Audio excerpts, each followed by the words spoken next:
So a massive domino in the quarterback free agency realm just fell, and it basically now makes things very clear for the remaining teams who still need a quarterback of their own. So I've got to talk about that and the paths they could go down, the Patriots making their huge move at wide receiver, a couple teams that have to nail the draft, and more right after.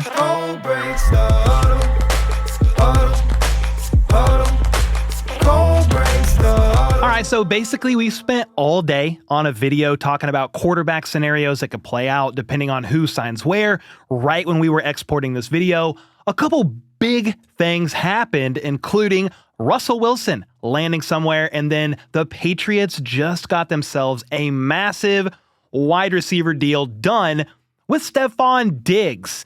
This makes sense, but it is a lot of money. I was definitely surprised by this news, not that he was signing, but by the deal. 3-year deal is what the Patriots are signing Texans free agent wide receiver Stefon Diggs to. 3-year deal worth up to $69 million. Holy shit. Dude, that is insane.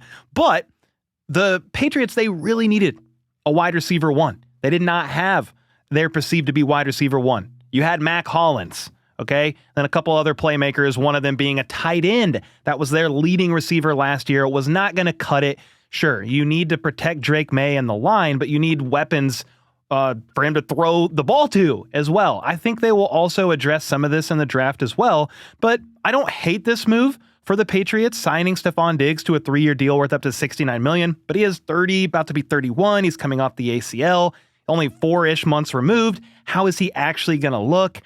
I would assume you could get out of this after a couple of years, but that was the first big piece. The Patriots got their perceived to be wide receiver one, but shortly before this news dropped was a big domino of the quarterback realm in the Giants signing quarterback Russell Wilson. Tom Pelissero said they're close to a deal bringing the 10-time Pro Bowler to New York, but then actually said, nah, they agreed to a deal in a short amount of time. 1 year, $10.5 million deal, and he can make up to $21 million with incentives. Well, the report initially was that Russell Wilson wanted between $20 and $30 million per year. Ain't no way you're going to get that at about 36 years old. You're not really coming off of a great year with the Steelers. He had his moments, specifically with the deep ball, but go look at their record. In fact, I'll have Troy throw it up on screen, editor Troy. Look at their record with Russell Wilson as a starter. Not great. His last year with the Broncos was fine too, but you just weren't going to get that money at that age. However, you get him on a 1-year, $10.5 million deal with incentives to bring him up near that $20 million mark where he wanted to be at. So now the Giants, in the last handful of days, they've added 2 quarterbacks. They signed Jameis Winston, famous Jameis Winston, to a 2-year, $8 million deal.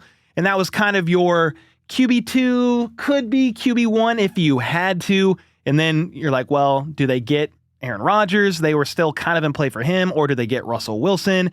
Even with these 2 moves, Jameis Winston and Russell Wilson, I do not think this rules the Giants out from taking somebody like Shedeur Sanders in the draft.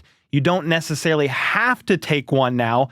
And this is helpful for Brian Daboll and Joe Schoen, the head coach of the Giants and the GM, because they are in win now mode. They are actually in the hot seat, maybe the most in the hot seat head coach and GM combo in the entire NFL. I actually thought they might get fired this offseason after the way that things played out. But no, they are here. They're in the hot seat. They need to win now. Russell Wilson probably gives you the best chance to win now. Cam Ward, he's probably gone. He's either going to be a Titan, most likely happens, or maybe if for whatever reason the Titans don't go quarterback, I don't know why they would do that, but then the Browns would probably take him at pick 2. So the question is, does Shedeur Sanders get taken at pick 2? Does he get taken at pick 3? Or does he fall like some mock drafts are predicting, and maybe he gets picked up late in round 1 by another team altogether? Or do the Browns or the Giants trade up into the end of round 1 to get him so you still have that 5th-year option? That still remains to be seen. But for the Giants, they can kind of play this out where they don't have to be desperate in the draft. And Russell Wilson, for his flaws and all that, he's going to give you their best chance to win now. Okay, so what does that mean for Aaron Rodgers? Well, that basically means he's going to be a Pittsburgh Steeler if he wants to play in the NFL in 2025. I mean, obviously, the Giants were the next team he could potentially sign with, even though Aaron Rodgers just had a 6-hour meeting with the Steelers last Thursday or last Friday. It was late last week. He doesn't seem to be in any hurry, and he likes to drag things out. He could take his sweet, merry old time and take this as long as he wants. He's reportedly not seeking any advice from a circle of friends or people he trusts. He's doing it all on his own. Yeah, that's about as much of an Aaron Rodgers report as I've ever seen. So that's kind of what's going on. Aaron Rodgers is most likely going to be a Steeler.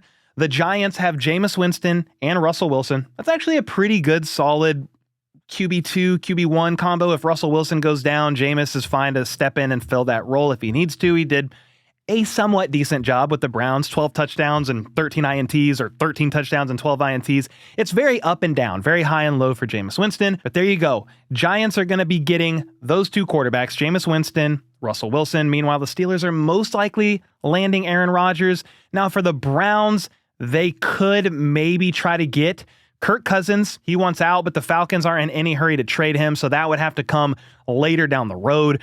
The Browns don't have a lot of cap space either, so they are kind of cash-strapped because of the Deshaun Watson contract, so they are probably going to go rookie quarterback in the draft.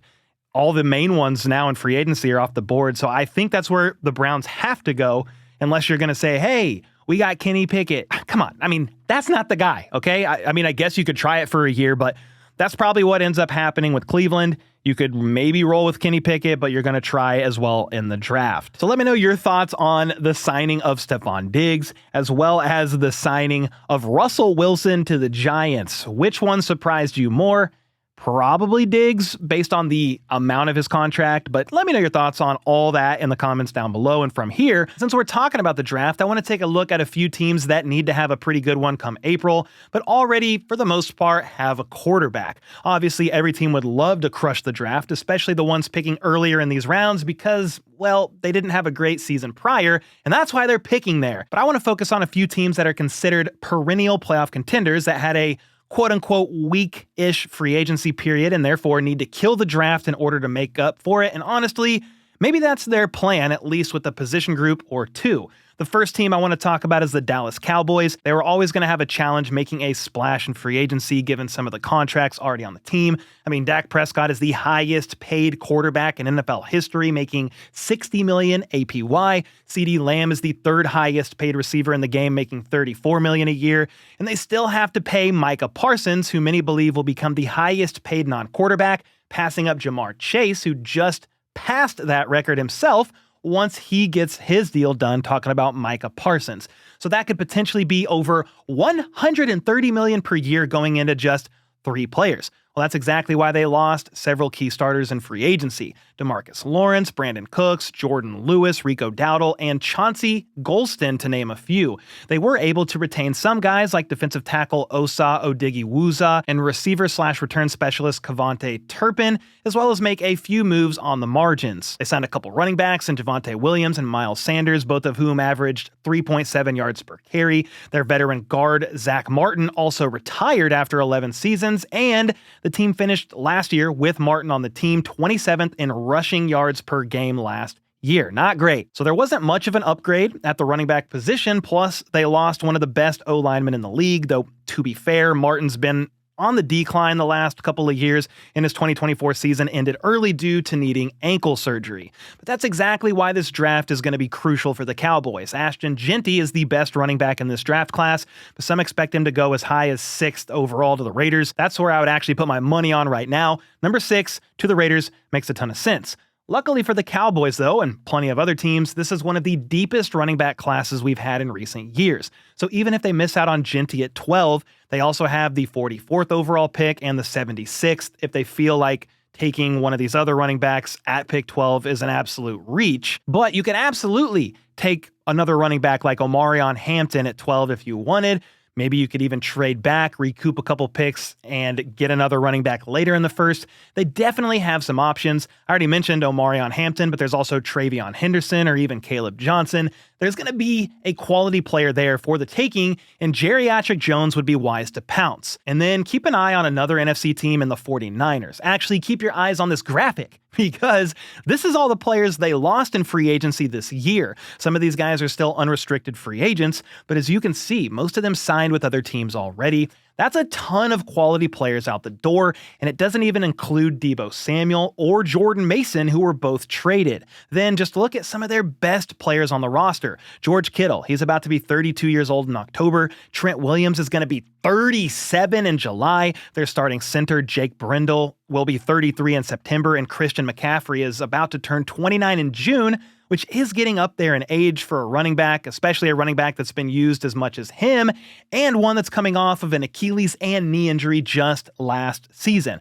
Well, that's 3 of your best players, plus your starting center who are aging and could soon be well over the hill. On top of that, they're also reportedly taking calls on a potential Brandon Aiyuk trade because of the cap situation they're currently in. As of right now, they have a little over $40 million in available cap space, which is actually the 7th most in the NFL, so they don't have to trade Brandon Aiyuk by any means. And if they traded both Deebo and Aiyuk in the same offseason, I would honestly be a little surprised, but even having the 7th most cap space in the NFL shouldn't deceive you here. They're doing everything they can to position themselves and brace for the upcoming Brock Purdy contract extension, which really could happen sooner rather than later, any day now, I guess. There's not really reports floating that he's going to get a deal done ASAP, but there's nothing stopping them from getting a deal done with him this offseason. If they wait until next year, for example, the price is going to go up even more, so they really should bite the bullet this offseason if they can agree to terms on a deal and think he is for sure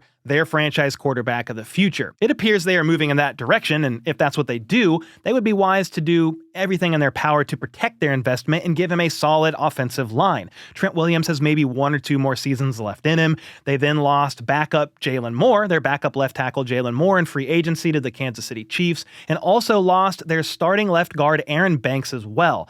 Now here's the good news. The Niners have a piss ton of picks in this year's draft. They got a first, a second, 2 thirds, 2 fourths, 2 fifths, and even 3 sevenths. 11 picks in total, and 6 of them coming in the first 4 rounds. This is the way. If you're going to pay a franchise quarterback, you have to supplement your roster with quality players on cheap rookie deals, which is obviously easier said than done, but helps when you have this many picks.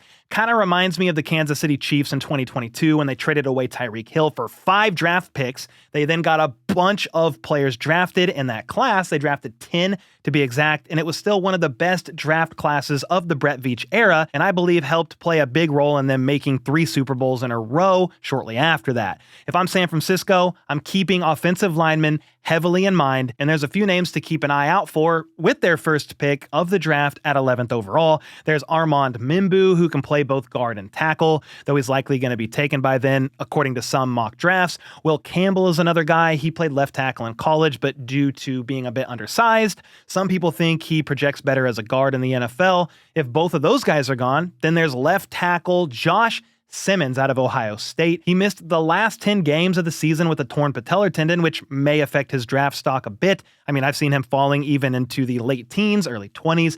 But if you view him as Trent Williams' replacement, you could probably sit him for a year, let him get healthy, learn under one of the best left tackles in the league, and then he could be your guy moving forward. The point is, there's going to be plenty of options out there for San Francisco, and with all the players they've lost, plus all the picks they have, this is an extremely important draft for the Niners. And that's just a couple of examples of contending teams. Now, I know the Niners didn't really do that well last year, but they're still a contending team, all things considered, that have backed themselves into a corner and are now reliant on the draft to kind of bail them out. But which team do you guys think needs to ace this draft the most? Let me know either way in the comments down below. And with that, I'll see y'all next time.